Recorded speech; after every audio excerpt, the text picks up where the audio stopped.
Buenas noches hermanos, Dios les bendiga. Pueden sentarse. En esta noche muy especial vamos a tomarnos el privilegio que Dios nos da de consultar en su palabra y vamos a tomar como tema algo que yo pienso que todo cristiano conoce bastante, que es los dos versículos que están en el libro de Romanos. Libro de Romanos, capítulo 10, versículos 9 y 10. Buenas noches, mis hermanos, pueden pasar.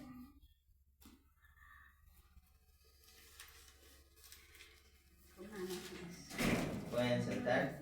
Si quieren ayuda, pueden para que pasen.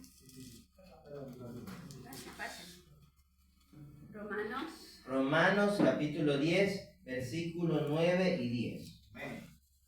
Eso es lo que vamos a leer el día de hoy. Y la palabra de Dios será hablándonos. Son dos versículos muy conocidos por el pueblo de Dios. Muy conocidos. Pero el día de hoy yo quiero que todos estemos con un corazón predispuestos, humilde y listo para absorber lo que el Espíritu Santo quiere hablarnos a cada uno de nosotros. Porque en base a estos versículos posiblemente sea que nosotros llevemos a esa gran comisión al que se nos cruce en el camino, al que vayamos a buscar, o el día jueves, igual lo hago el recuerdo el día de hoy, que el jueves 19, el jueves 19 vamos a estar evangelizando en un aire libre, que va a ser en Mucho Lote 1, y va a ser a partir de las 7 de la noche. Entonces, ¿para qué planifiquemos y organicemos? Pero para eso, o por cualquier momento, ya sea en su trabajo que estén, hacemos que mi Dios se glorifique por medio de estos dos versículos. Y la pregunta es, ¿será que hemos ahondado en lo que dicen estos dos versículos? El día de hoy vamos a descubrirlo. El día de hoy vamos a hacer una retroalimentación sobre estos dos versículos, porque yo creo que es importante para nuestra causa. Mis hermanos, no sé si alguno de ustedes tenga bien claro el término conocido como la oración de fe. ¿A qué le llamamos la oración de fe? Y normalmente, sí me gustaría que, aprovechando este otro micrófono, cualquier persona diga lo que piense sobre la oración de fe. Cualquier persona. A ver, el hermano Brian quiere, entonces pasen el micrófono para que lo diga. Amén. La oración de fe la tengo yo como la oración de salvación, para salvación. Ya, mi hermano. ¿Algo más que alguien quiera acotar sobre la oración de fe?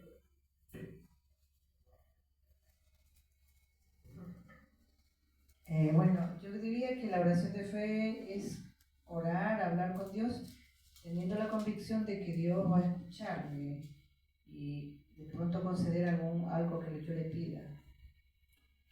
Amén, mi hermano. Y las dos respuestas van acorde a lo que como cristianos conocemos sobre la oración de fe. ¿Alguien más? Es de orar y rendirse ante Dios. Amén. Rendirse ante Dios. Muy buena respuesta, hermano Arturo. Bien, mis hermanos. El día de hoy vamos a tomar este tema. Y para eso sí, ahorita sí pido que nos pongamos de pie porque vamos a leer los dos versículos.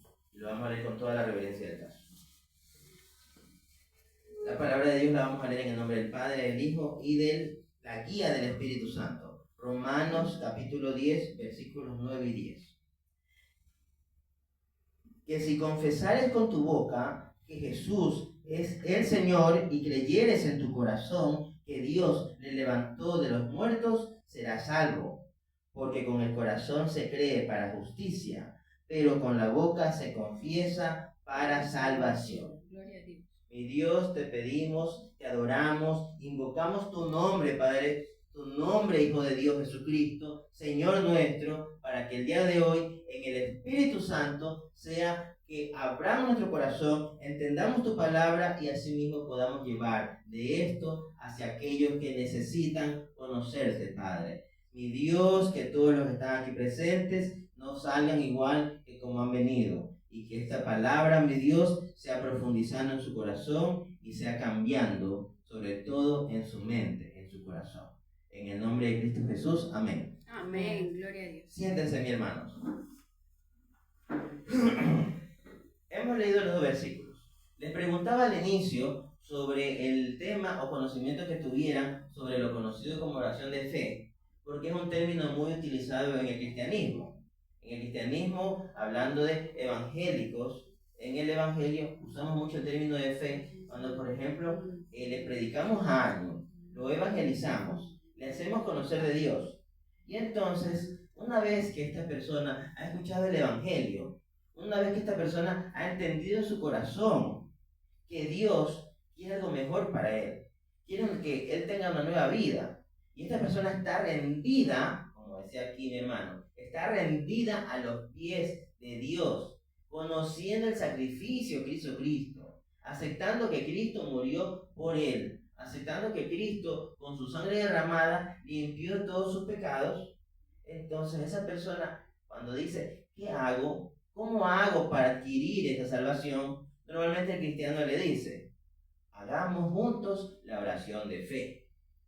Y esa oración de fe normalmente es algo que yo lo puedo resumir como, diga las siguientes palabras conmigo, se le dice, diga conmigo, pero sintiéndolo en su corazón, diga, Señor Jesús, acepto que soy un pecador, acepto que en mi vida pasada yo no quiero saber de esa vida, acepto que quiero morir al pecado y vivir para Cristo, y te acepto a ti, Jesús, como mi Señor y mi Salvador. Y entonces ahí podemos decir algo más y terminar con en el nombre de Jesús, amén. Más o menos eso es lo que en el mundo cristiano se conoce como la oración de fe. Sin embargo, mis hermanos, aunque esa oración ha sido el inicio por fe de una nueva vida para todo aquel que ha creído en el nombre de Jesús, porque es una oración, y como decían, se lo hace de forma sincera, y si se lo hace con el corazón puesto, esa oración llega o no llega a nuestro Dios. Amén. Llega. Y Dios hace una vida nueva en esa persona. El sacrificio que hizo Jesucristo se dará por hecho en la vida de esa persona, porque es un sacrificio que se hizo una sola vez y para siempre. Solamente la persona que lo conoce tiene que aceptarlo, tiene que arrepentirse de corazón, y entonces sus pecados serán perdonados. Hasta ahí todo claro, ¿verdad? Amén. Pero entonces el tema, mis hermanos, es que hay cierta controversia o discrepancia de que muchos le van a decir, muchos dentro incluso del mundo evangélico, y de ahí muchísimos fuera del mundo evangélico. Y vamos a tener religiones, no evangelios, religiones. Vamos a tener sectas y diversos tipos de instituciones, sobre todo ateos, peor aún, que nos van a decir, pero ¿de dónde sacan eso de la oración de fe? La oración de fe no es bíblica. Personas que no saben de la Biblia nos vienen a nosotros a decir que la oración de fe no es bíblica.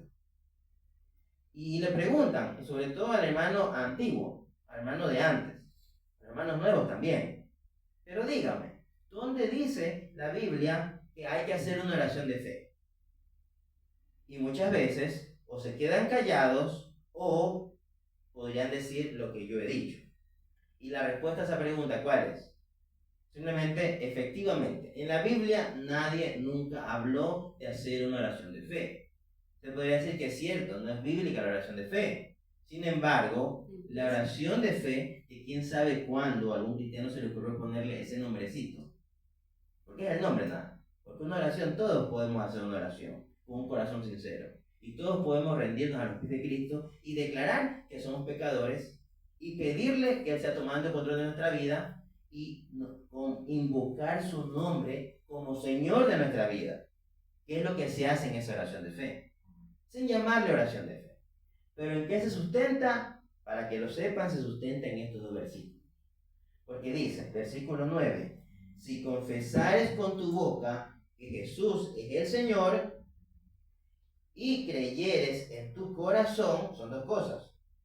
Primero, la boca. Y luego, y creyeres en tu corazón que Dios le levantó de los muertos, serás salvo. ¿Verdad? 3 cosas con cuál. Con la última, ¿no es? Que el Señor le levantó de los muertos. O sea, son 2 condiciones para una consecuencia que es en sí lo que nos salva. Porque dice, si yo confieso con mi boca y creo en mi corazón. ¿Qué creo? ¿Qué es lo que debo creer? Que Dios le levantó de los muertos.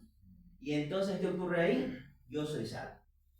Entonces, de hecho, si nosotros nos ponemos a pensar en esto, de hecho, en la oración de fe, como le llamamos, incluso le metemos más evangelio. Le metemos más evangelio. Porque incluso ahí certificamos que la persona se arrepiente de sus pecados. Certificamos también que la persona acepta a Jesús como su Salvador.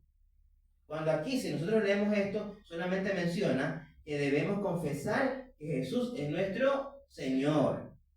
Y debemos creer en el corazón que Dios le levantó de los muertos. Entonces, en esto se sustenta la llamada oración de fe. Entonces, yo les pregunto, hermanos, ¿conocíamos los aquí presentes que en esto se sustentaba la oración de fe? La mayoría sí, bien. La mayoría sí. Entonces, mi hermano, ¿por qué el día de hoy, miércoles de culto de evangelismo, tomar estos 2 versículos para predicar? Porque yo quiero que los que estamos aquí presentes, los que Dios permitió que viniera, de hecho, antes que faltaban unos hermanos importantes en la obra, yo me preocupaba, no van a escuchar. Bueno, Dios tendrá un propósito.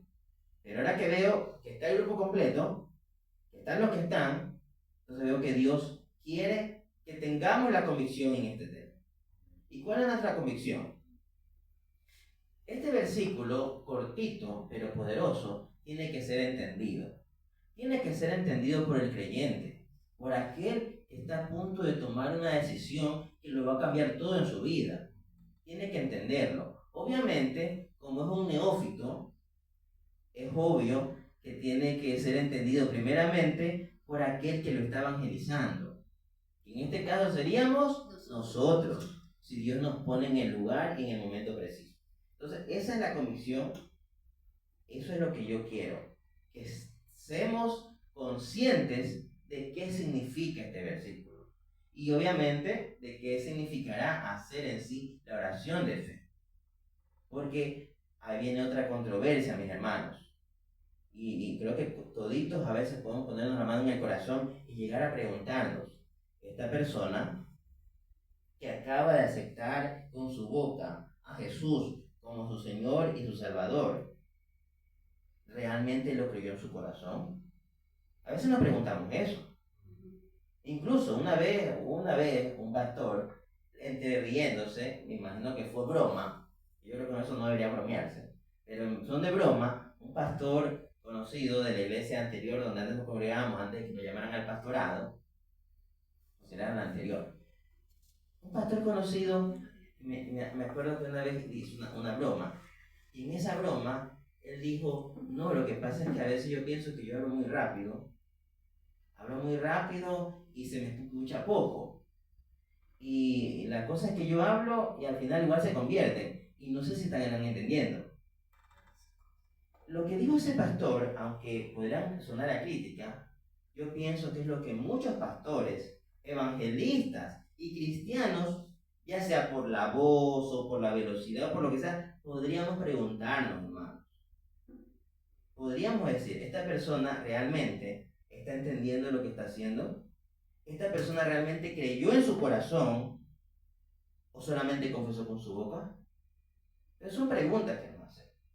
Entonces, el día de hoy es para que entendamos nosotros y obviamente le pasemos eso al nuevo, al que recién se está rindiéndose a los pies de Cristo Jesús y que entienda lo que está haciendo. Y es importante, hermanos, no tengamos el temor. No tengamos el temor de que, no es que si yo le explico más, capaz que lo pierdo y se me va. Porque no es venta. No es venta. Los vendedores, ¿verdad? No, los vendedores no es que donde le meto algo más o menos, me pierdo la venta, le perdí la comisión. El evangelio no es venta, mis hermanos. El evangelio más bien es un privilegio, es una oportunidad. Y como dice la palabra que la leímos de la primera vez, ¿qué es el evangelio? Es poder de Dios para salvación, para todo aquel que creyere, ¿verdad? Entonces, no nos preocupemos, no nos asustemos. Es que capaz que si le meto más palabras, ya está cerquita, ya está calientito para que acepte a Cristo y no va a aceptar. No nos preocupemos de eso, porque así como es un privilegio, como es una oportunidad de salvación, también es una responsabilidad, ¿verdad? Porque si no, en ese balde o en ese tanque vamos a meter a un poco de personas que en realidad no están entendiendo. Y luego uno se pregunta, ¿qué pasó? ¿Por qué de pronto se apartó?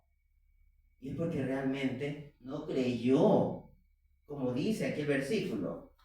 Dice, y creyeres en tu corazón que Dios le levantó de los muertos. ¿Verdad? Entonces, eso es lo importante. Por eso el día de hoy, mis hermanos, vamos a verlo en el sentido en el cual Pablo lo escribió a los romanos y en el sentido en que Dios ha permitido que nosotros lo tengamos. Nosotros, como iglesia actual, lo tengamos. Como iglesia Jesús es mi roca. Y como iglesia dentro del cuerpo de Cristo, que en el Ecuador es grandísimo y en el mundo es mucho más grande, que sepamos que es en sí lo que conlleva hacer esta oración. ¿Sí, mis hermanos? ¿Está claro? Amén. Amén, mis hermanos. Gloria a Dios. Entonces, versículo 9.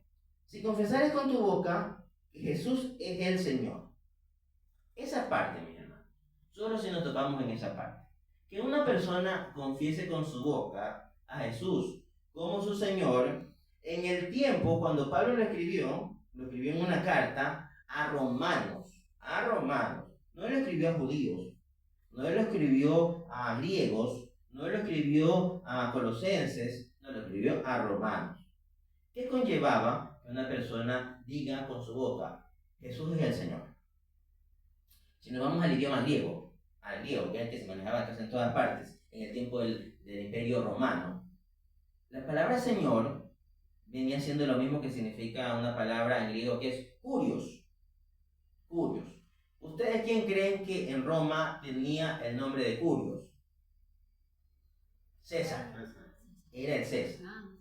Así que el tema es que cuando un cristiano por ahí decía con su boca, no, es que Jesús es el Señor, o como nosotros decimos, no es que mi Señor Jesús quiere que yo hoy día haga este ayuno, no es que mis hermanos me dijeron que el Señor Jesús cuando fue, Él cenó con los 12 apóstoles, y por ahí escuchaba a alguien. Y como yo me imagino que como en todo tiempo de dictadura, en aquel tiempo en el imperio también habían espías escuchando lo que los súbditos estaban hablando, de pronto alguien estaba escuchando que alguien dijo Curios.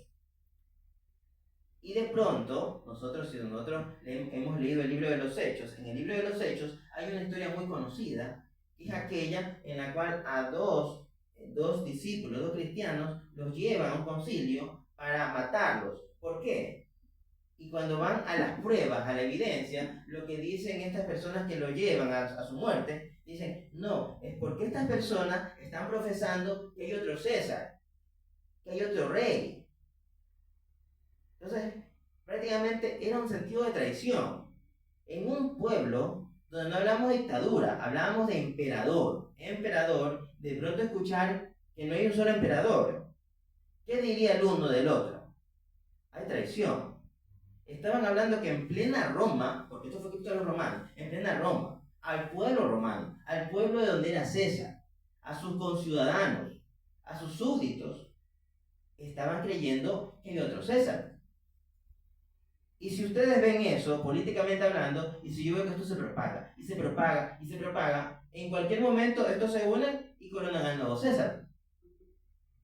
Entonces cuando lo escribe Pablo a los romanos, en realidad era un hecho de que le está diciendo, ustedes que son romanos, no son judíos, ustedes no tienen que obedecer la ley, porque de hecho si ustedes van al libro de Romanos, o el capítulo 10, Pablo está haciendo una contraposición entre lo que es seguir la ley, que lo hacían los judíos, y en cambio ellos, que como gentiles, seguían y creían en Cristo por medio de la gracia, por medio de la fe. Entonces, a Pablo se le puede poner de frente a un judío y decir, no, pero es que ellos la tienen fácil. Los romanos solamente con que empiecen a adorar a Jesús, ya tienen el camino a la salvación, ya van a creer en nuestro Dios. Cuando nosotros tenemos que lavarnos las manos, nosotros nos exigimos comer esto, nosotros hacemos esto, vestimos así, tenemos tiritas en las manos, y ellos siguen su vida y solamente por aceptar a Cristo por fe. Pero entonces Pablo bien pudo haber hecho a estos judíos, no la tienen fácil, porque ustedes como judíos, y era en el tiempo, ustedes verán hasta en las películas de Jesús, que a los judíos les respetaban su religión. Roma les respetaba. Pero un romano, pues un romano que solamente diga con su boca, Jesús es mi Señor, a ver si César no lo iba a matar. Entonces no la tenían fácil.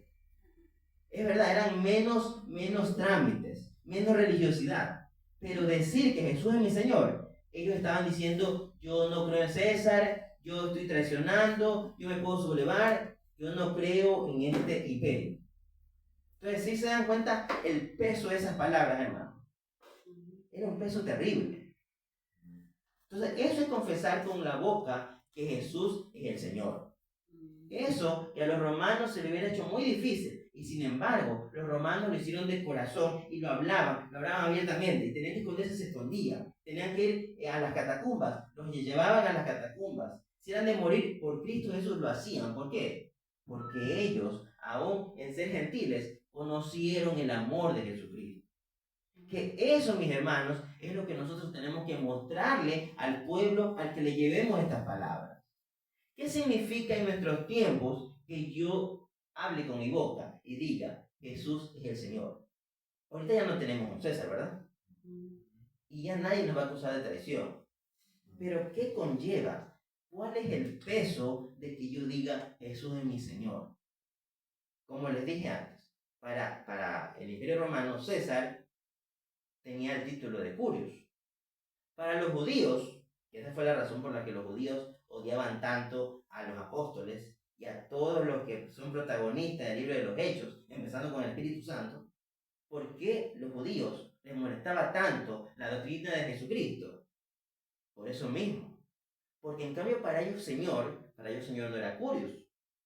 Y muchos conocedores de la Biblia podrán ver que en la Reina Valera hay muchas veces, desde el Antiguo Testamento hasta el Nuevo Testamento, que a veces se escribe la palabra Señor con mayúscula. ¿Lo han visto? Ya. Ese era el nombre con el que ellos llamaban a Jehová. ¿Por qué? Porque los judíos no pueden decir abiertamente el nombre Jehová. Que muchos dicen que el nombre que ellos usaban, el verdadero nombre, que aún no se lo va a encontrar. Unos dicen que es Yahweh, otros dicen que es Jehová. Pero ellos no podían decir ese nombre. Era demasiado sagrado. Entonces, ¿qué hacían ellos? Usaban Adonai. Y en nuestras traducciones sale como Señor con mayúscula. Entonces, para los judíos, cuando Pablo les dice que tienen que confesar con su boca que Jesús es el Adonai, entonces eso es lo que los molestaba. Porque ellos de por sí que no querían creer en Jesús y que ahora querían que Jesús es el mismo Adonai. O sea, Jesús es Jehová. Eso era para un judío. Entonces era una tremenda blasfemia. Porque para ellos el único Dios era Jehová, Yahweh y Jehová. No había nadie más. No habían creído en Jesús, ni siquiera como hijo. Pero aún si hubieran creído que era el Hijo de Dios, pero no era Dios. Ellos no creían eso. Entonces eso era, ya sea por la parte romana como por la parte judía, donde un romano estuviera diciendo, Jesús es mi Señor. Si no lo mataba César, pasaba un judío y ese mismo lo mataba a piedrazos. Entonces eso es decir Señor. Entonces en nuestros tiempos, mis hermanos, que nosotros digamos que Jesús es nuestro Señor, igualito que en aquel tiempo, es decir, Jesús es mi Dios, Jesús es mi Señor, Jesús es mi emperador, Jesús es mi rey, Jesús es el que me manda, Jesús es mi patrón, Jesús es el que tiene autoridad en cada cosa que hago. Significa, decir en sí que yo confiese con mi boca que Jesús es el Señor no es realmente solo ese día de la oración de fe, Señor, yo te confieso como mi Señor. No, va más allá. Yo lo confieso con mi boca, pero en mi vida yo lo confieso con mis acciones.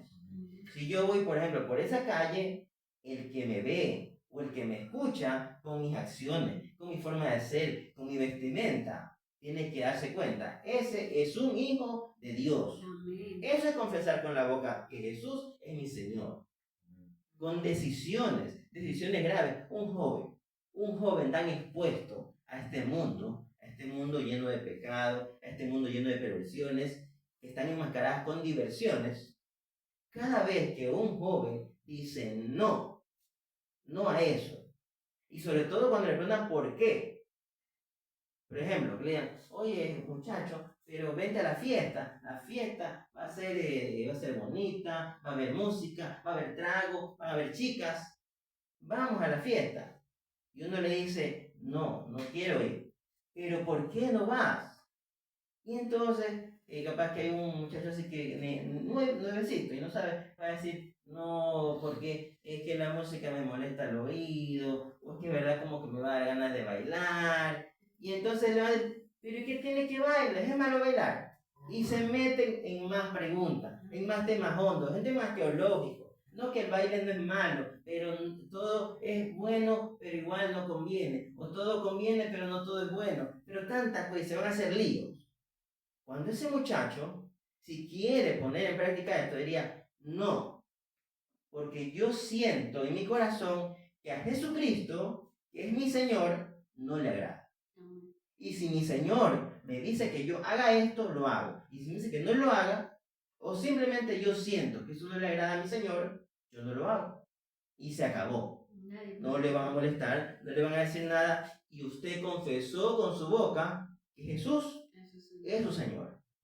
Una jovencita que venga un chico y le diga, no, que vámonos al besito, vámonos allá afuera, vámonos al sótano. No, ¿por qué? Si somos novios, somos enamorados.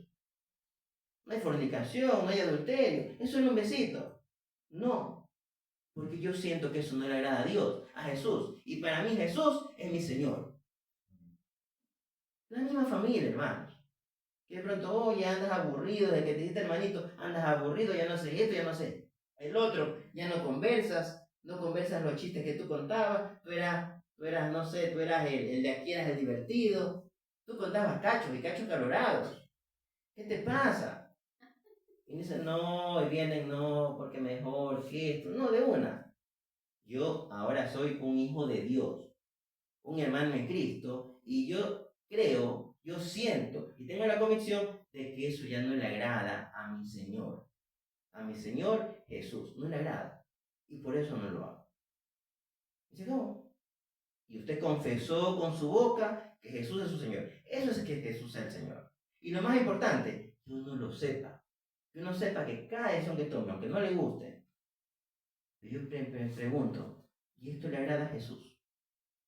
¿Cómo ve esto Jesús? Eso es que Él sea Señor de mi vida.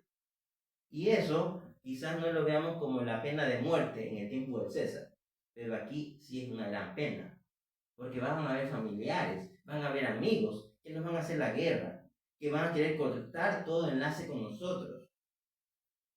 De hecho, algo que me preguntaban la otra vez, ese versículo tan conocido de Lucas, que el Señor Jesús les dice a sus apóstoles cuando les está hablando de lo que cuesta seguir su camino, lo que cuesta ser su discípulo. Dice, el que no aborrece a su padre, a su madre, a sus hermanos por mi causa y me sigue, pues no es digno de seguirme.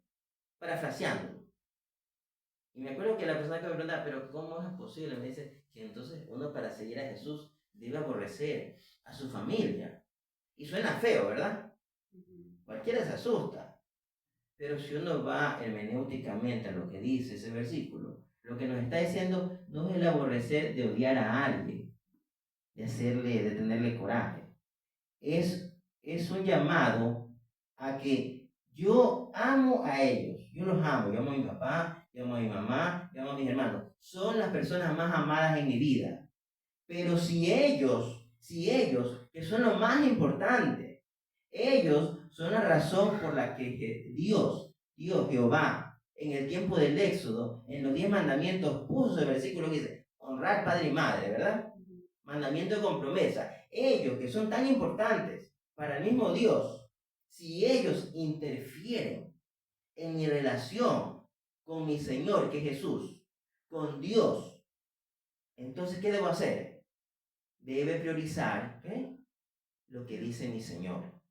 Si ellos son un obstáculo que no me dejan adorarlo, que no me dejan seguir el camino que Dios tiene para mí, lamentablemente ahí sí, uno tendrá primero que poner a Dios, porque eso significa que Jesús es mi Señor. Y en los 10 mandamientos lo vemos, porque todos esos mandamientos, entre los cuales está padre y madre, van precedidos toditos de ¿cuál? El primerito. ¿Cuál es el primer mandamiento? A Dios, primero a Dios. Entonces, en ese orden, todo esto hay que cumplir. Pero incluso si cualquiera de estos se contraponen con el primero, ¿cuál vale más? Amar a Dios. Entonces, eso es que Jesús sea mi Señor. Y ahí yo lo estoy diciendo con mi boca. Entonces, eso el nuevo creyente debe entender. No es simplemente decir por decir. No, Jesús es mi Señor. Jesús es mi Señor significa que Él ahora va a tener autoridad sobre ti. Si tú te gustaba el trago, tomar, si te sea difícil, ahora vas a ser hermano en Cristo. No significa que puedes pedir perdón cada vez que caigas. Pedirás perdón cuando caigas, pero te va a doler porque sabes que le pagaste mal a tu Señor. Ya no a ti, ni siquiera a tu familia, es a tu Señor. Porque ahora Él es el Dios de tu vida. Así de simple, hermano. No creo que no habría más que ese. Pero eso es que Jesús sea mi Señor. Siguiente, para terminar un poco más rápido. Creyeres en tu corazón que Dios le levantó de los muertos. ¿Qué significa creer que Jesús fue levantado de los muertos por nuestro Padre Celestial? Es creer en la resurrección. ¿Quiénes de aquí creen en la resurrección? Amén. Todos creemos, ¿verdad? Ya, eso es importante.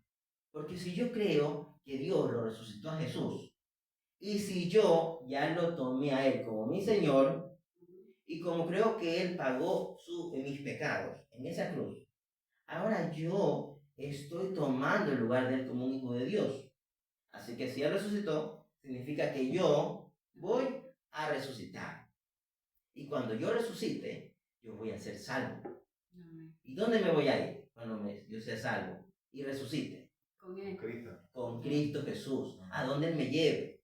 Y muchos sabemos, porque hemos leído este libro, que va a haber un cielo.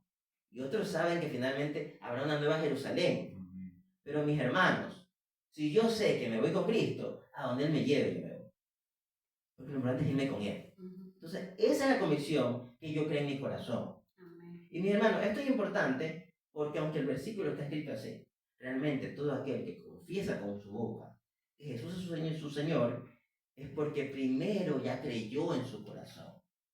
Porque el que no ha creído en su corazón, ¿cómo va a decir con su boca que Jesús es su Señor y su Salvador? ¿Cómo la persona cree en su corazón? Tiene que haber escuchado. ¿Qué dice la palabra? Que cómo es que el Evangelio entra al creyente. Entra por el oír. El oír la palabra de Dios. Es el oír.